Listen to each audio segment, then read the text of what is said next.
My given names are Jason and Alexander. They mean healer and conqueror. For years, I thought this meant I needed to fight, to overcome, to win. But I've now learned that true healing is not a conquest, it's a practice. I've learned this from working with nature on my small hobby farm, and I'm so excited to tell you. I've learned how to compost what has died, how to plant new seeds with community, how to honor the necessity of rest, and how to practice the art of surrender. Perhaps the most important lesson the farm taught me is found in its compost piles. Endings are not waste.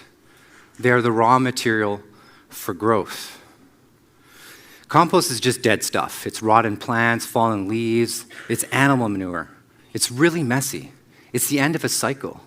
Yet, once you do the work of turning it over, giving it time and oxygen, it transforms into black gold, the richest soil you can hold. This is what compost taught me. Endings feed beginnings.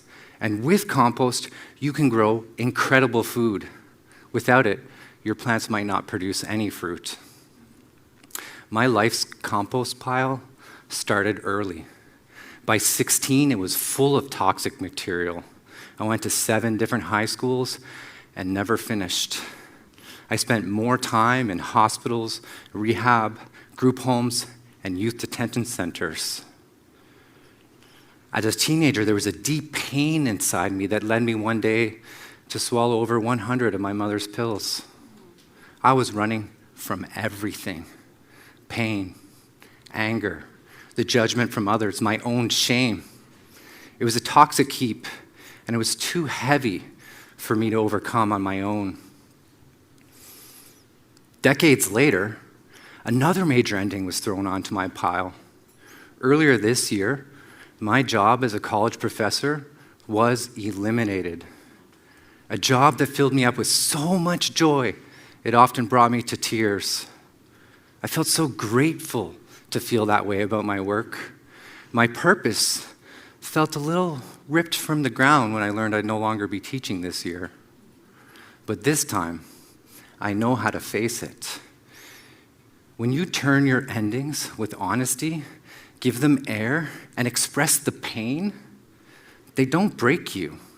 They break down, creating the fertile soil that we need for whatever is going to come next. And that's where the next lesson comes in: planting seeds. You can have the richest soil in the world, but it's useless without a seed. And every seed is a declaration of faith, a tiny package of potential that you plant without a guarantee. And this is what seeds taught me. Potential needs a place to take root, and community is the best garden. The first seed of belief in my life was planted through the thick window of a holding cell when I was 16 years old. 2 strangers, Dan and Sandy, saw something in me. They took me into their home, gave me 1 year of stability, and showed me what community could mean. They didn't see the compost pile. They saw the ground that it enriched. They planted a seed of belief in me, not of judgment. And that seed gave me the courage to apply to university, even without a high school diploma. And people in my life told me you wouldn't get in, but Dan and Sandy's belief had taken root. I got in, I got straight A's, I fell in love with learning, went on to complete multiple degrees, and worked in my dream job as a college professor for nearly 15 years. Thank you. Thank you. That single seed of belief didn't just change my life. It taught me how to plant my own. And the most powerful part of planting a seed is this: when you say your dreams out loud, you invite others to believe it with you.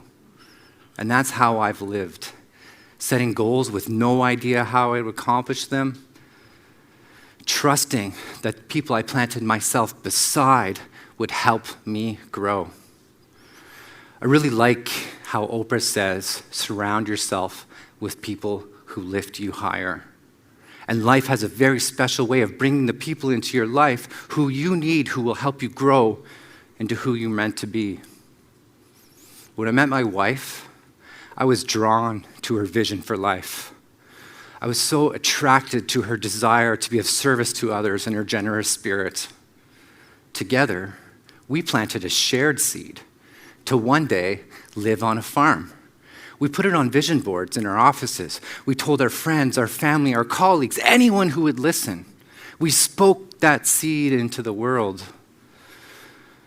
Today, we live that dream, and that single shared seed has given us the courage to plant countless others, to become beekeepers, to grow food and raise animals for our friends and families, and to enrich the lives of others in ways we could have never imagined.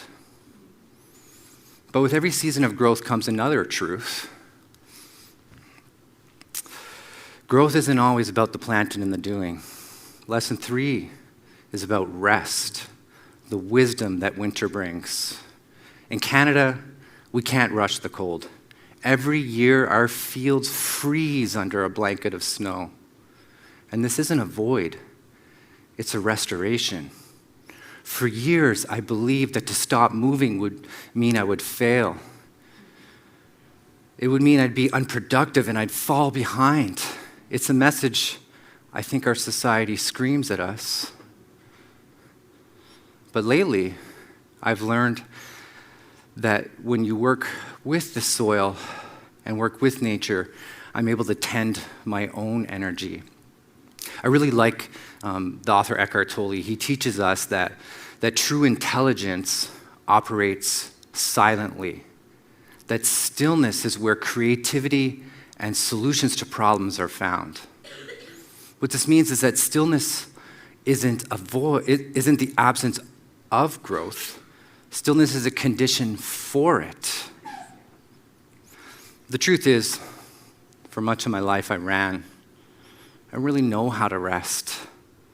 Remarkably though, as I've learned to honor my own winter, I found a different sense of vitality in my life that constant motion can never bring. But there are seasons in all of our lives when grief takes over and forces us to stop. That's what happened the year before I lost my job. I lost my mother. And the grief gripped me completely. It forced me to surrender. My mother died at 65 years old after a lifelong struggle with diabetes, mental illness, and addiction. Her life ended from an overdose of her prescription medicine.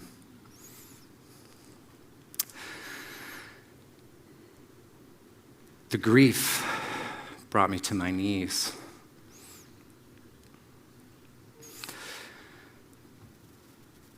It was one of the most difficult feelings. It was so confusing. I wasn't just grieving the mother I had, I was grieving the mother I had wished for, the relationship that we never had.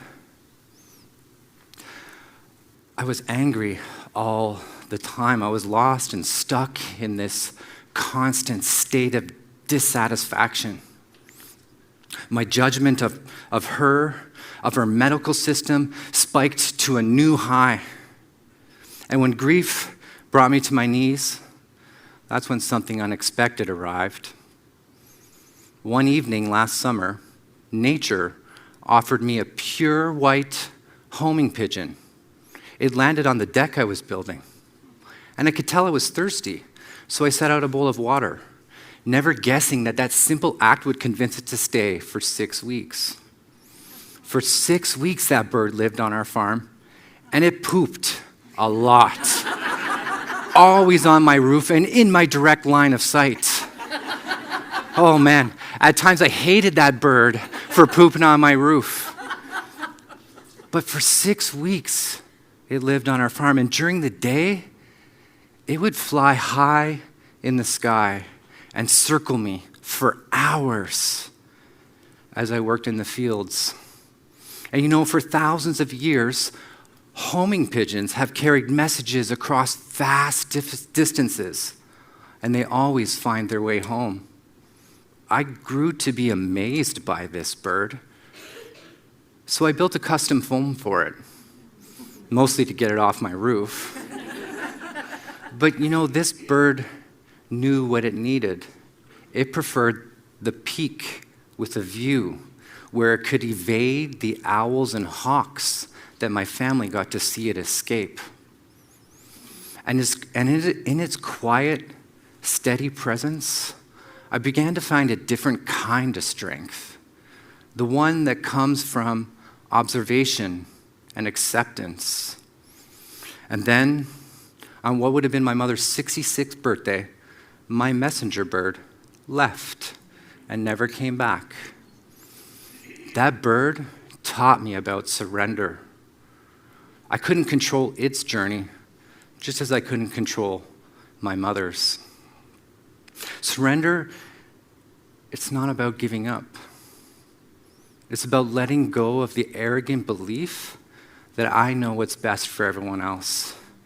It's about accepting that some problems are just not mine to fix.